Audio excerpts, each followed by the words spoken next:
We grow up hearing myths, strange, whimsical, sometimes terrifying, but most of us brush them off as old tales, dismissed by time and reason. What if some of them were based on real events? And what if the truth was far more disturbing than fiction? Welcome to Darklight Archives. I'm Sarah. Today, I'll unravel 5 forgotten myths that turn out to have deep, disturbing truths. And trust me, these aren't just stories. Number 5. The Green Children of Woolpit Alien Myth or Medieval Tragedy. In the 12th century, 2 strange children reportedly appeared near the village of Woolpit in Suffolk, England. They had green-tinted skin, wore unfamiliar clothing, and spoke an unknown language. According to chroniclers, they claimed to be from a place called St. Martin's Land, where the sun never shone.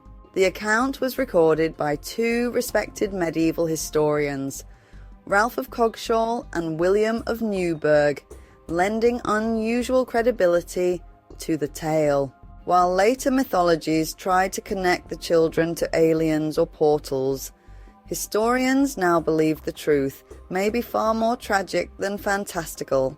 The leading theory is that the children were Flemish orphans, refugees from nearby areas, ravaged during King Stephen's civil war, the Anarchy from 1135 to 1153. Flemish settlers were massacred in eastern England during that time.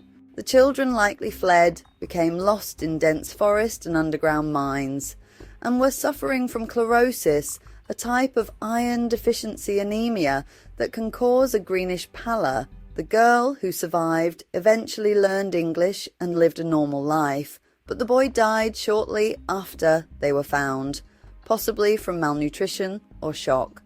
Their story was remembered not because of the horror they lived through, but because people couldn't believe it was real. This wasn't a fairy tale, it was a real war refugee tragedy, misremembered as folklore. Number 4. The Dancing Plague. Possessed by rhythm, in 1518 a woman named Frau Trophea began dancing in the streets of Strasbourg, and soon dozens joined her, uncontrollably dancing for days, some to their deaths.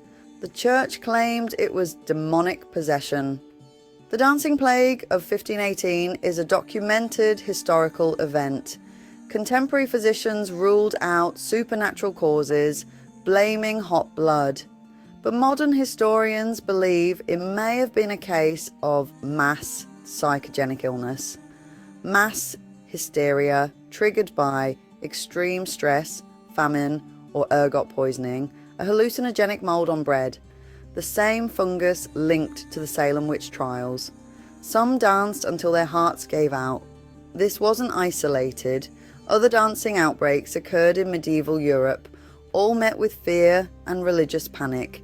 Imagine a world where a mental break can affect an entire town through dance. The Kapre, just a giant? Or colonial surveillance tool? The Kapre is a tree-dwelling giant in Philippine folklore, dark-skinned, hairy, and known for smoking cigars while sitting in balete trees. He's often invisible to the average person, only revealing himself to those he chooses. The Kapre doesn't harm unless provoked, but he's known to disorient, stalk, or follow travelers, especially at night. The truth: this creature is deeply rooted in Filipino oral tradition, but here's where things get disturbing. Spanish colonizers in the 16th century used local myths to control rural populations. Researchers have noted how the Kapre may have been amplified or even recontextualized by colonial powers to keep indigenous people fearful of wandering alone or questioning the rules. Some historians believe the Spanish used myths like the Kapre and the Tikbalang to dissuade Filipinos from fleeing into the forests, which were often safe havens for rebels, outlaws, or escapees from forced labour. The disturbing facts. The word Kapre may derive from the Arabic kafir, non-believer, a racial slur used by the Spanish against dark-skinned people, including African slaves brought to the Philippines. Over time, the Kapre's image morphed into a fearsome being, possibly reflecting deep colonial racism and control tactics masked as folklore. The Tarrare legend, just a myth or a real human horror? Tarrare was said to be a French peasant in the 18th century with an insatiable appetite. According to tales, he could eat anything, corks, live animals, even rubbish. Some versions claim he turned to cannibalism and was eventually institutionalized after allegedly eating a child. This is no myth. Tarrare was a real person, and his case is well documented by military surgeons and physicians, including Dr. Pierre-François Percy. Born around 1772 near Lyon, Tarrare could eat massive quantities of food and still remain thin. He joined the French Revolutionary Army, but his bizarre appetite became a medical curiosity. Doctors attempted to treat him, even performing horrific experiments, such as making him swallow live animals, eels, and even a wooden box to test his digestion. But then things got darker. While institutionalized at a military hospital, a 14-month-old child disappeared. Tarrare was the only suspect. He was eventually expelled from the hospital, and no one else was ever charged. Disturbing fact. When he died in 1798, his autopsy revealed a grotesquely enlarged stomach and liver. His esophagus and jaw could stretch wide enough to swallow whole objects. Medical historians believe he may have suffered from polyphagia, an extreme form of hunger caused by a brain disorder or a damaged hypothalamus. Tarrare wasn't just a legend, he was a real man, a living, breathing medical nightmare whose hunger may have driven him to kill. The Mummy's Curse, Propaganda or Mass Death. When Howard Carter opened Tutankhamun's tomb in 1922, a mysterious curse began claiming the lives of those who entered. Lord Carnarvon, who funded the dig, died shortly after.